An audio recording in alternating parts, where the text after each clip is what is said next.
John, today we're diving into a topic so many English learners ask about: how to make your brain think in English.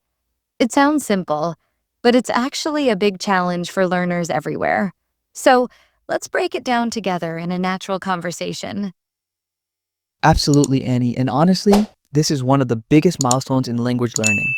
When your brain starts thinking in English automatically, everything gets easier speaking, listening, writing, even confidence. But the journey takes time, and people often feel stuck because they translate every single sentence in their head. Yes, translation is the number one reason people feel slow. Their brain goes from English to their native language, then back to English. It takes too much time. So, before we talk about the techniques, let's talk about the mindset. Thinking in English doesn't happen instantly. You have to build the habit slowly. Exactly. And one thing learners can start with is simple, everyday thoughts. If you see a cup, think cup, not the word in your own language. If you're walking, think I'm going to the store or I'm feeling tired. These small moments really train your brain. Right. Even simple ideas make a huge difference. I tell learners to start with short, easy thoughts. I'm hungry. The weather is nice. I'm late. I need water. I should study now. When they practice these little sentences often, their brain adapts. Another trick is labeling objects around you. You don't have to write anything physically, just mentally label things.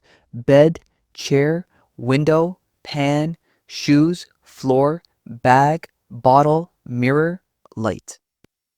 When you put English words in your environment, your brain naturally starts connecting daily life to English. I like that method too. Another helpful habit is describing things to yourself. If you're waiting for a bus, think, the bus is late today. People look tired. I think it will rain. If you're cooking, think, I need to chop the onions. This smells spicy. The water is boiling. These mini self-conversations really help. Yes, and that brings us to internal dialogue. Many fluent speakers talk to themselves silently in their heads. It's not weird, it's a superpower. Learners should practice internal dialogues in English. For example, what should I eat? Should I call my friend? I have a lot of work today. I need to clean my room. Internal thoughts are powerful. Definitely. And here's the thing. John, many learners tell me, but Annie, I don't know enough vocabulary to think in English. And I always say, you don't need advanced vocabulary to think. Start with what you know, even if it's very basic. If you don't know the word, skip it or describe it. That itself trains your brain. Exactly. Describe instead of stopping. For example, if you don't know the word umbrella, say the thing we use when it rains. Eventually, you'll learn the exact word, but until then, your brain stays active in English. Another great idea is to use English during daily routines. For example, when planning your day, think in English. I will wake up at 7.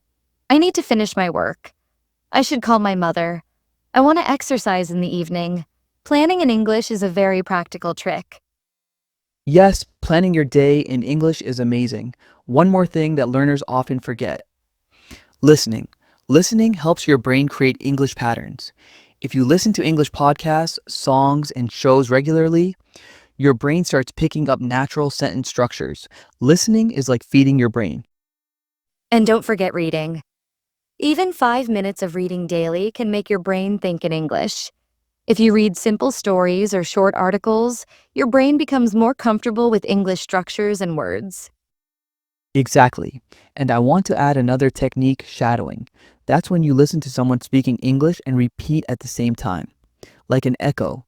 It forces your brain to think faster in English because you don't have time to translate. Shadowing is really effective. And here's something else. Stop trying to speak perfectly.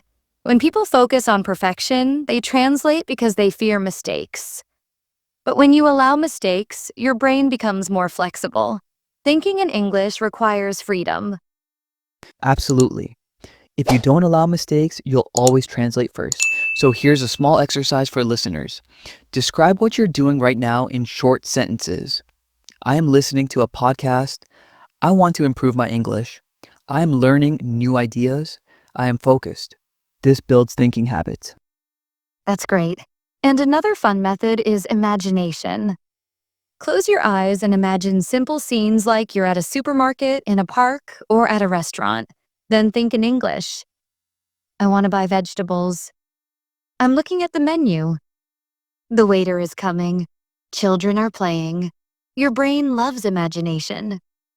Yes, imagination exercises are very powerful, and you can also create small stories in your head, like a man is walking his dog, a girl is reading a book, two friends are talking. Story building forces your brain to think in English naturally. And let's not forget about switching your phone language to English. I know some people find it difficult, but it really helps. When your phone is in English, you see English words all day long.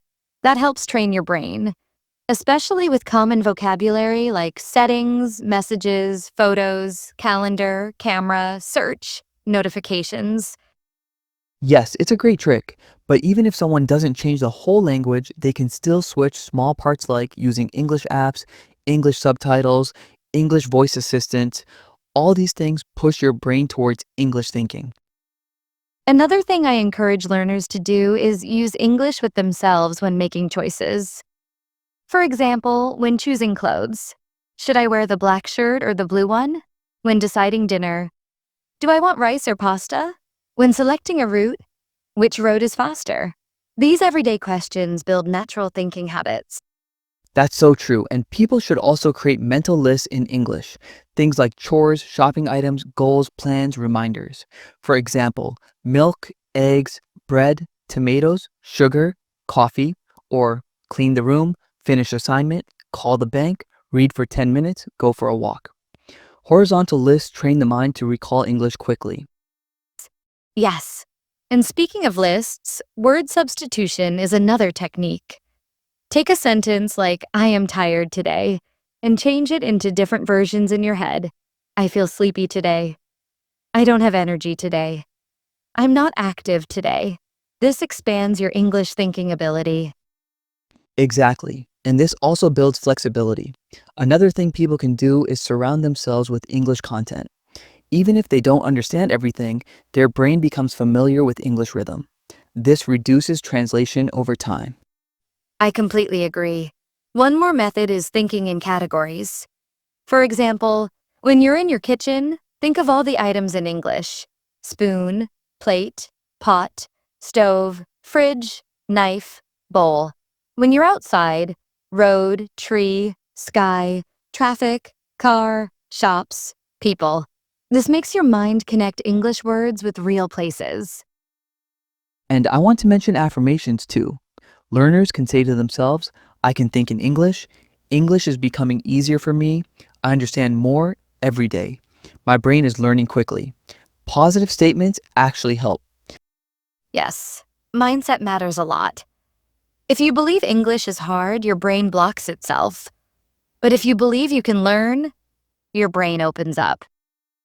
So, to summarize the techniques we talked about without giving a list, of course, learners need to use English in daily thoughts, describe their environment, build internal dialogues, practice shadowing, listen more, read more, imagine scenes, create mini stories, use English during decisions, practice flexibility, and stay positive. Exactly. But consistency is the most important element. Even 10 minutes of thinking in English every day will create a big change. The goal is not to think perfectly. The goal is to think naturally. And the good news is, once your brain starts thinking in English, speaking becomes effortless. You won't have to translate anymore. Your sentences will flow and you'll feel confident.